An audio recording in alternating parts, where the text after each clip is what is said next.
I'm not gonna front, Shogun on FX is a good and interesting show so far. It's only been 2 episodes so far, and it kind of makes me want to watch more episodes from it. I haven't read the book, but it kind of makes you wonder what's gonna happen next. And also, I apologize ahead of time if I mispronounce any of the names. First up, let's talk about one of the characters. John Blackthorne did not have it easy getting to Japan. We learned that there were way more people with them than just that single ship that we saw them on. Once they got to Japan, they got captured by the samurai. And I gotta say, as soon as I saw the armor, it looked on point. They did a good job. It kind of reminded me of a game called Ghost of Tsushima that took place in a different time period, I think. But the different armors just look so cool, and seeing how some are unique in their own way. Back to John, he is a bold and brave person because he's getting attitude with the people of that land and he's never been there before. He ended up getting peed on in one situation. I said that can't be for real. He really just got peed on. Then he saw somebody get chopped, which at that point he should know that they're being serious. It's like, I get he's trying to talk to them and get his point across and they can't understand him and vice versa, but he gotta at least try something different in the beginning.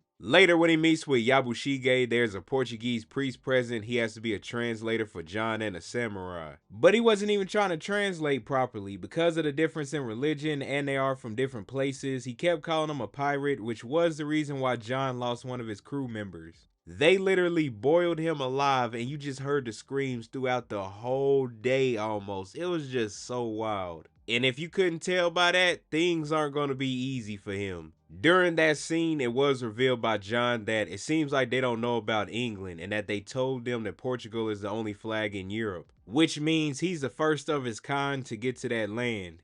John isn't all that bad though. He did end up helping them when they had to go to Osaka with steering the boat against the dangerous waters. Then he helped rescue a Spaniard named Rodriguez. He was someone he had just met and he had threw a paddle out to him when he had fell off the ship. Rodriguez in a way early on helped out John when John was trying to figure out what happened to his crew, which it was revealed to him that one is gone and the rest of them are still alive. While John was trying to figure out what happened to his crew, that's when Rodriguez popped up. He was talking to the samurai and he was telling John what to say and do to keep him safe. I will say, as they were sailing away on the small boat, Rodriguez did bring a little comedic relief when he was talking to John. After the whole boat situation, John wanted to go look for Rodriguez. Once they found him, they didn't want John to rescue him. He knew how to get them to do what needed to be done though. I found it funny how they didn't let him climb down to help Rodriguez, but John knew that Yabushige couldn't turn down a challenge in front of his men. And Yabushige noticed that too. He said he was being tested by John and that John wanted him to fail. So he can figure some stuff out and get things done even if John doesn't understand them all the way just yet. Moving along, there's some other drama going on. Before they had a Taiko, I apologize if I messed that name up. He was the main ruler of Japan, but he had passed away. Next to be in line is his son, but he's too young to rule over Japan. Which then enters the 5 warrior lords who you could tell some of them aren't getting along with the other one who is named Toranaga. When Toranaga and his people went to Osaka, you could just tell it was tension in the air with how they were talking to each other and what was said before he even entered the castle.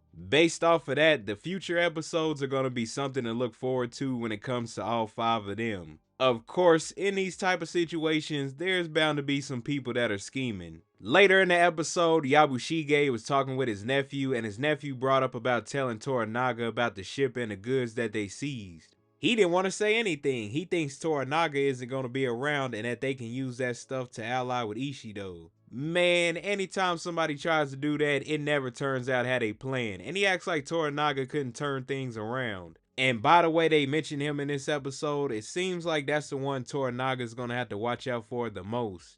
Now, they was doing all that talking, right? So Hiromatsu showed up with a group of people to take the ship and the goods for Toranaga. And the reaction from Yabushige was hilarious. He was trying to make sure that he kept that there, but Hiromatsu wasn't going for that. He said he thought he was loyal to Toranaga and they all put their hands on their blades and they was ready to go. That's some stuff I'm noticing in this episode. When it calls for it, they ready to fight. Yabushige did say that there might be a spy among them. I wonder if it's the person behind them or a person they haven't been showing off as much. Now I want to talk about some of the differences that was shown and talked about. In the beginning, the captain was with John and he told him that he was going to take himself out, and John thought that was a coward way out. When we saw the meeting with Toranaga and the Council of Regents, one of Toranaga's men spoke out and he mentioned that he would take himself out and his family. Then we almost saw that with Yabushige when he was trying to rescue Rodriguez. When they were going to do that, we didn't hear anyone say the same thing that John had said to the captain.